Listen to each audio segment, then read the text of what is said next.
The Guardian, live at the Edinburgh Festival 2009. Hello, I'm Miles Jupp. Thank you very much for downloading our first podcast from this year's festival. I've just stepped off the stage at the Gilded Balloon where we've recorded a fantastic first show. Adam Hills, Janeane Garofalo, Sarah Millican, the Pajama Men and Dead Cat Bounce. I started off by saying hello to our sellout crowd. Welcome to the Guardian live at the Gilded Balloon, or Guardian live at the Edinburgh Festival 2009. It's terrific to be back. Thanks very much to the hundreds and thousands of people, hundreds of thousands of people indeed, who downloaded it last year. Our aim basically is to cut out all of the Edinburgh toss spots and bring you the best of the festival straight into your head. We discovered some fantastic talent last year. We really did, in our own small way, propelled some of them to greatness. I am, on the other hand, I'm just pleased to be in front of an audience. Quite frankly, no, I am genuinely. I remember doing a gig in this very building 9 years ago, and there was just one person in the audience, just one person. And in those days, I was in a double act, right? I mean, if you're in an opera and you and the orchestra just about outnumber the audience, there's probably some dignity involved in that, isn't there? If you're in a double act, that's pretty much the bleakest thing that can possibly happen, that very thin line between there being an audience and there not being an audience. It's only just been sort of limped over, hasn't it? But we went for it because we were young and keen. Jupp and George, we were called. He's a policeman now, no longer funny.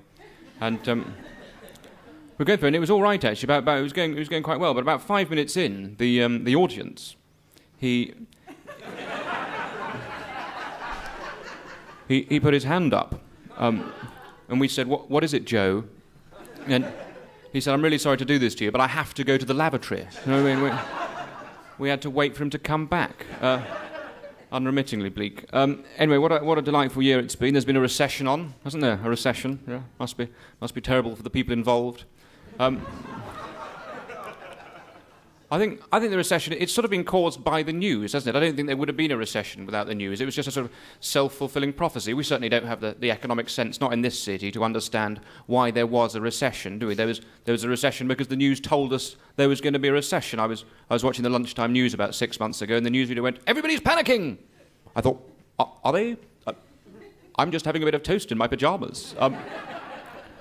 How serious is this? Will I need slippers? Damn the season, I've just put away my toweling robe. Anyway, there we are, ladies and gentlemen. Do come along and see my show every night. It's at 8 p.m. In this very building, the Gilded Balloon. It's called, what is it called this year? Telling It Like It Might Be, a marvellous, catchy title. So do come along and see that show when you can. And now, make a bit of noise.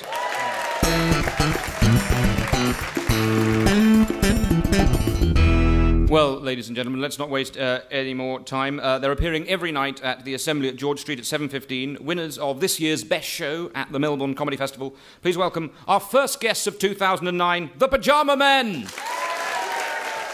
My name's Mark. I'm Shanella. And we're going to tell you a little bit about our summer vacation. You know, I'm moderately afraid of flying. It makes me feel cautious and uneasy with a tinge of excitement, like when you make out with a pregnant woman in a smoky bar. We decided to fly anyway, though. And along the way, the plane hit major turbulence and my whole life flashed before my eyes. In real time. It was a long flight. Then the plane landed and we boarded a train for Mahakalihikichakawahakahatikiti, otherwise known as Sunnyview. Tickets, please. Tickets, please. Tickets. Sir, can I see your ticket, please? There you go. Okay, all right. Tickets, please. Tickets, please. Tickets, sir. Ticket. Do you have a ticket, please? Yeah, man. Listen to smooth jazz. That's the ticket. Duly noted. Okay. All right. Tickets, please. Tickets. Tickets, please. Oh, there's my ticket. I hope that's all right. Okay. Miss, this thing expired in 1983. Yeah, you know what else expired in 1983? That dress. Oh! Yeah. Look at this man with a baby. Yeah, that's so attractive. I totally agree. Excuse me, sir. Oh, yeah? Yeah. I couldn't help but notice you and your baby. I just find it really attractive to see a man with a baby. Oh, yeah, you like that? Yeah. Yeah, you like that I can take care of a family? Yeah, it's awesome. Yeah, you think that's nice? Yeah, you're just so good with her. Yeah, I have a job. Oh. What do you think of that? It's awesome. together? Yeah, yeah. Yeah? Oh, you like that? Oh, Yeah. no, my phone's ringing. Oh, yeah? Oh, no, hello? Who is it? Hello, it's my wife. Oh! Oh, yeah. Are you faithful? Oh, I'm so faithful. Oh, God. Oh, yeah. Yeah. Oh, hey, baby, I'll be home soon, and I'll take care of you. Oh, you're such a good man.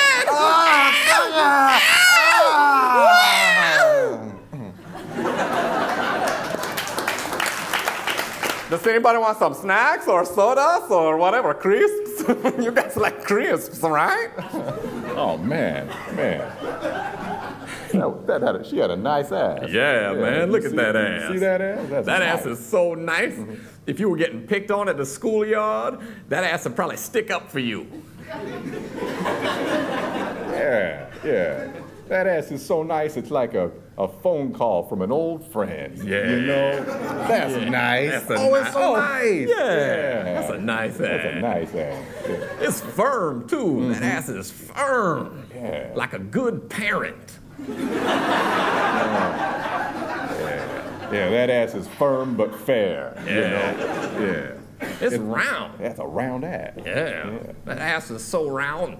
King Arthur probably sits at that ass with all the rest of the knights in a round ass. Yeah. And that ass is also hot. You know, it's hot and round. It's so hot and round, it's 360 degrees for two different reasons. Yeah. Thank you all very much. That's it. The Pajama Men, winners of the best show at the Melbourne Comedy Festival 2009. Well, ladies and gentlemen, last year she was no one. This year she's someone. Please welcome Sarah Millican. Hello. Hello, Sarah Millican. I felt like I should curtsy you. Well, you... But I decided against it. No, you should have. Well, this is awkward. Last year, Sarah, you won the Best Newcomer Award. Yes. Yeah? Yes. Do you feel any pressure this year? I didn't, but now, thanks. Well, think about it. There's a lot of pressure on you. List the pressure. What kind of pressure? Well, you need to be really awesome. Yeah? Awesome or wholesome? Well, Sorry. let's settle with what you're more likely to achieve. Well,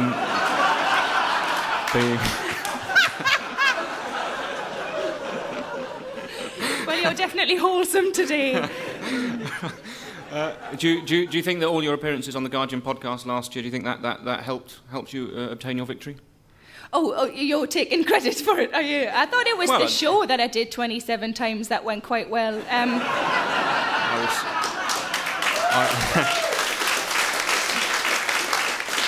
I was genuinely unaware of that. No, because a lot of industry types listen. I mean, it can propel. I mean, I actually ended up getting 3 gigs at village halls in Hampshire this year on account of last year's show. Yeah. Just on your own, or did you get Joe to come back again? Yeah. No, there were other people to help me with the rotisserie. I was busy enough. No, it was a hog roast. You've done all of the big TV shows this year, haven't you? Yeah. Yeah, I've done a few. Yeah. You've done Have I Got News for You? Yeah. 8 out of 10 Cats. You Have Been Watching, whatever that is. Which has the best backstage nibbles? Well, to be fair, they're all about the same because I'm so nervous that I just swallow down what I've already had. Well, they put food on, but I can't eat the food. I'm so nervous. I just, a little bit of sick in the back of your throat just marvels. It makes you really confident. Yeah. Do you bring your own snacks sometimes with you to TV performances? I've always got chocolate in my bag. I'm a bit, like an alcoholic will always have like a hip flask or something, or I've always got like at least a twirl going on in a spare pocket, but it doesn't usually last any more than 24 hours. Do you hide it the way an alcoholic might? I mean, do you have sort of chocolate hidden under the sink or anything like that? Under the sink? Chocolate under the sink? No, I've got a naughty cupboard. Have you? Yeah. Oh, he's perked up now, hasn't he? What's it done? And that's where I keep all of my cakes and chocolate and things, and yeah. But sometimes if I go away for a few days and my boyfriend's there, then I come back and it's just depleted. There's just nothing there. So then I have to dump him. And have you had to do that? No, because sometimes he's quite good and he replenishes it before I get back. So it's like a sneaky food eater. It's fine. It's fine. I'm trying to grow my belly because I've got some jokes about it, so I can't lose it. All right. What an excellent excuse. No. It's tax deductible. Twixes are now tax deductible. Now, listeners from last year, they might remember your relentlessly daft outings. You went around interviewing various fringe celebrities that I didn't really want to talk to. No, I think it was that they weren't interested in talking to you, Miles. Oh, really? Is that Yeah. is that what you were told? Yeah. Who by? Yeah, them. Really? who did you talk to last year? Jim Bowen, Barry Cryer. I have spoken to both of those people, so up you. Have you been at it again? Yes, I have. Oh, right. My hilarious daft. You call it daft? I think it's quite insightful. Yeah, but everything that you say does sound daft, if you'll excuse me, because of your amusing regional accent. Who have you been speaking to, pet? You're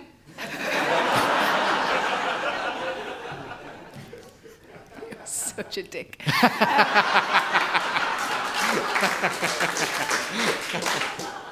This week I've been speaking to the Chippendales, you know, proper blokes. I think that's why, because you would have been threatened if you'd gone to meet them, you know, so that's why they sent me, I think, because I wasn't threatened by them. I would be a little threatened by the Chippendales. Are they nice people? Are they articulate? Yeah, it's a bit mean, isn't it? I don't know if they're big readers, but they were certainly very pleasant and very sort of, you know, like American polite, where they're just lovely. They were they were genuinely nice. I haven't seen their show yet, but they did offer me free tickets. And I'd like to think that I'd go in all feminist and like, this is disgusting, but I know I'll be going, get them off, like that. So how did you start off your interview with them? Well, I had a chat with them, and I asked them. The first thing I asked them was, how did they find audiences in Scotland? They're very wild here, very. You know, they're really into the show. They're really loud, and they're having a good time. It's great. Really, and do you get people coming up to you after shows? Do you have that way? Are they accosting you at the end of a show?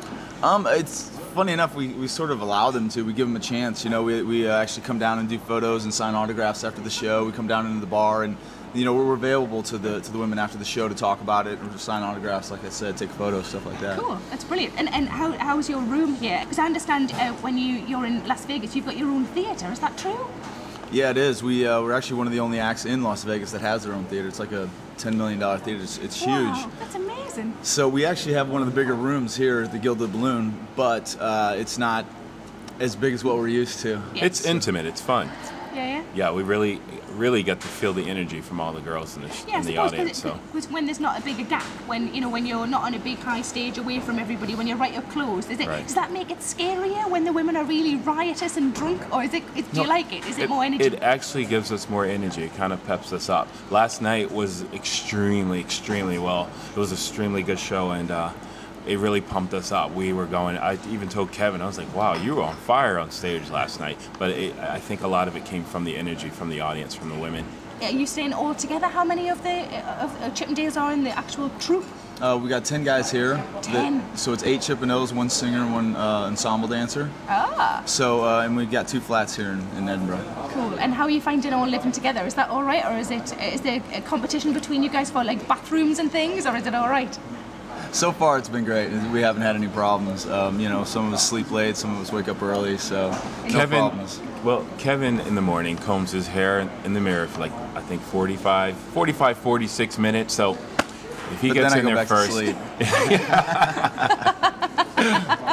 But to be fair, you're counting his brushing his hair, so I think maybe you should not be watching him brushing his hair. Are you in the bathroom at the same time watching him? I'm usually watching, yeah. I'll admit it, sure. And I'm borrowing I'm man Stacey's enough to brush. admit. I watch Kevin brush and comb his hair. And I borrowed Stacey's brush. So. Now watching him condition it is another story. Fair enough. I'm so ashamed. You've got a big theatre. Wow. Listeners and dear people here, you'll be very glad to know that we brought back the remarkably popular, inexplicably popular feature, Milliken's Minute. Now, Sarah, what can you tell us about Milliken's Minute? Milliken's Minute is where I ask said celebrities various questions and we see how many they can get correct in the space of a minute. Brilliant. Well, it's really sarcastic. Brilliant. I'm sure you know I'm joshing. It's now the Chippendales on Milliken's Minute. The Chippendales on Milliken's Minute. The Chippendales on Milliken's Minute. What's your favourite meat? Beef, pork, lamb or chicken? Beef. Beef. And what newspaper do you read?